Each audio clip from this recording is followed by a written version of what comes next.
Alright, so I will apologize ahead of time. I'm going to be talking a lot. I'm going to do a comparison of the new brake setup versus the old brake setup, which is small. Then I'll also be talking about a little bit about axles, how I machined the knuckle to accept bearings for the hub and be able to run bigger brakes on it. So like I said, I'll be comparing and going through some of that stuff. So apologize ahead of time, be talking a lot, but it's more of an informative video type update. So hope you guys like it. Alright, so first things first.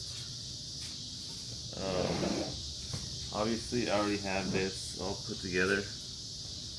You guys can see drilled and slotted rotors, bigger caliper, obviously. This setup here is all from 91 Civic wagon RT, so it's a little bigger than like regular ones. So I got bearing from wagon, RT wagon, hub from RT wagon.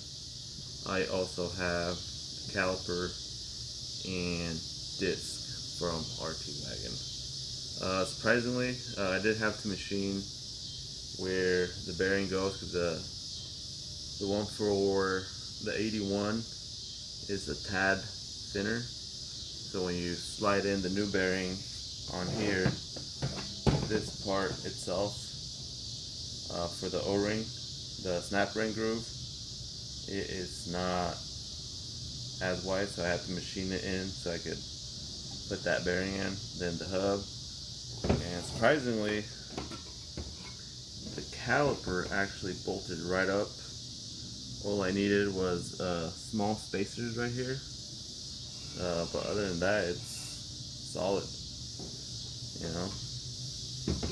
But yeah, main reason I originally was just gonna run this brake setup, but as you can see, if I compare this, obviously there'd be heat issues, especially with the K24, trying to stop that. So going to this, that it's vented, help keep it a lot cooler and obviously stop better. Not to mention that it's quite different in size, so that alone will help. Also caliper, I mean, it's tiny.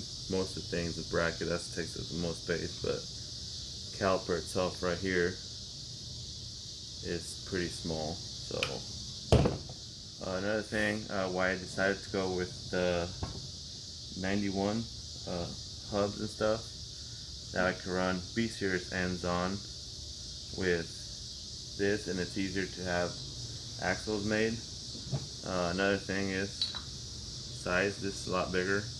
I was scared of this, ended up snapping it, especially with the K24, because originally I was going to leave this stock brakes and I was going to have shorter axles machined to fit this hub onto the K24 tranny, but this makes it easier. That way I can shorten them. Same ends as K-series for here, so I'll have to splice it and shorten it, and I can send out, get new axles made.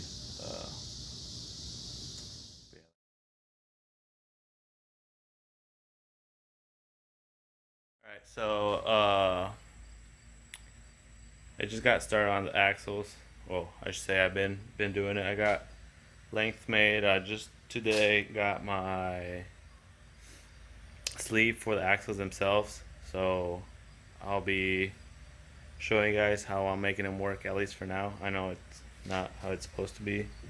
If they don't work, they snap, whatever, then at least I already got the length for both sides, so I'll just send it in, get custom axles at one piece instead of 3 pieces welded together, and then put them on. But this should at least be enough to get me going to where I need it for now. And then, like I said, worst case, I'll have to just send them in and have new axles made, which is the easy part, because I got all the measurements and all that done. So I'll show you guys here with the second one. Well, I'll show you guys the one I already have done. It just needs welded. Then I'll show you guys the process that I went through to get it where it's at, minus welding. So, all right. So here's the passenger side. As you can see, I got the sleeve. It's not very thick, but it's dom steel, so it should be fairly strong.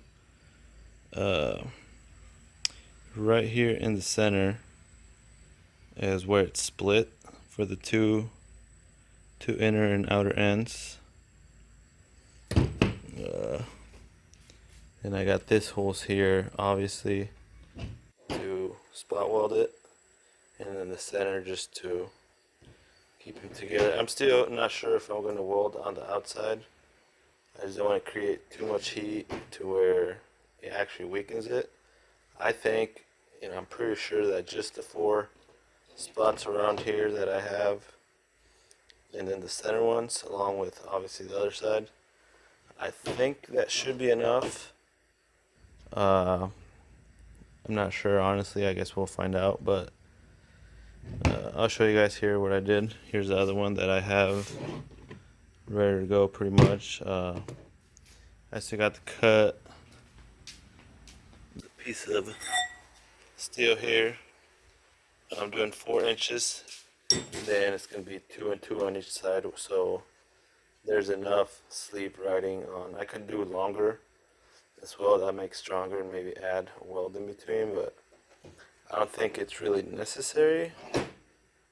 But like I said, I'm gonna do this, take all measurements, just so I have them in case it does happen to snap or something. But we'll see, which I doubt it. But like I said, moving on to starting on that.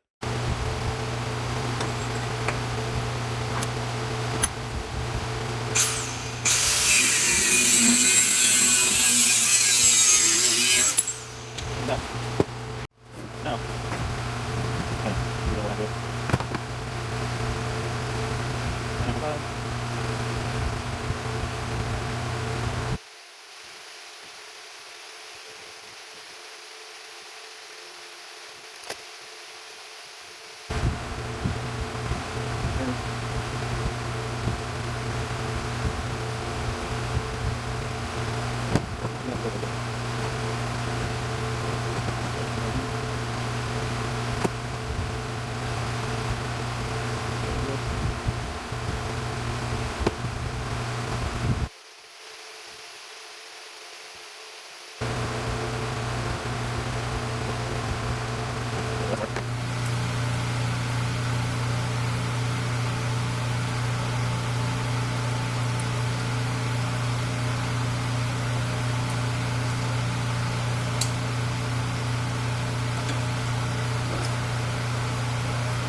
So I got this with the holes I need.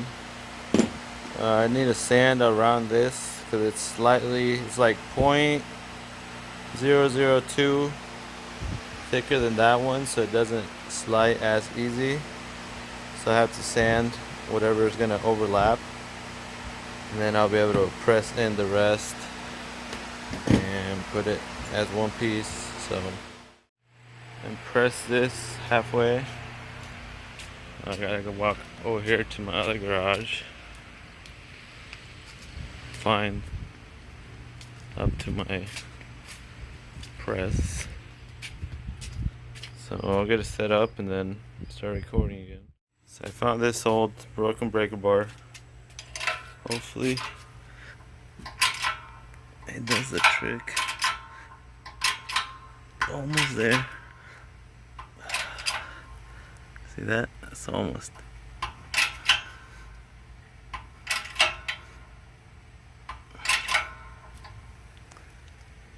Bam. I'll go a little more.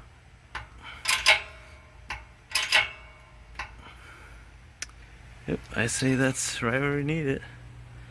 Time to do the other side. I went to help out a buddy with his car.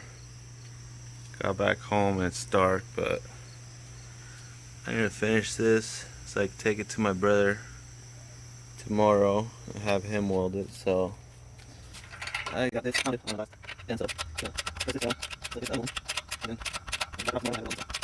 This one, this one. This one press. Just like this,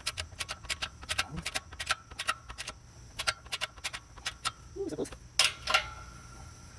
Well, of course, my jack's maxed out, so gotta back it up some.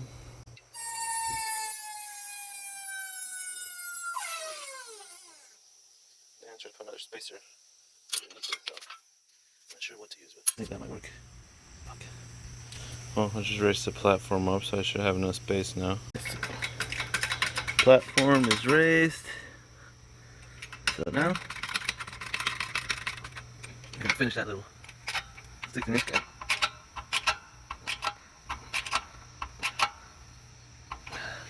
Here we go. Oh, there's that. The other side is not done. See, I know it's not accurate, but if you throw it up, you could see as it spins in there, it looks pretty straight for the most part, so shouldn't really need balanced. But well, I'll drop it off tomorrow, get welded, put it together, throw it on, and see what's after that.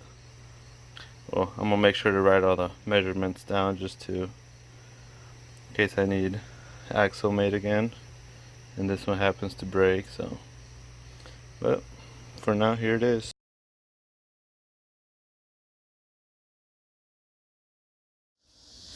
So I got the axles back from my brother. I just hit it with a grinder quick just to get rid of any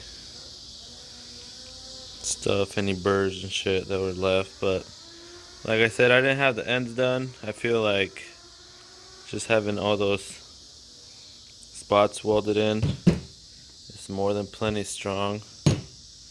They look pretty straight. They're not balanced, so I'm just gonna throw them in like that. I'm pretty sure they're pretty close. I did that drive shaft on that thing on my own since I had to shorten it from the old tranny.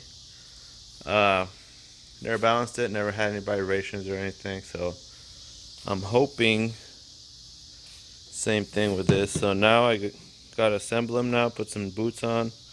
Well, I'll throw some paint on them before, and just so it's not completely bare metal, then I'll put them back together.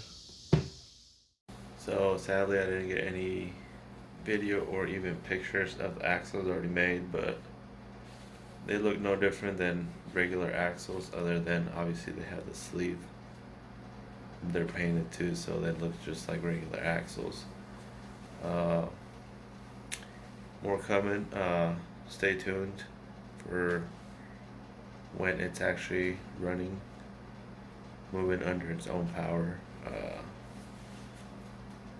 For the first time in years, probably about 4 years. So stay tuned for that. Still got a bunch of stuff to tighten up on the suspension, mounts, stuff like that before I could take it out on a test drive. But I'm hoping the axles are solid for now and good to go. But like I said, just stay tuned and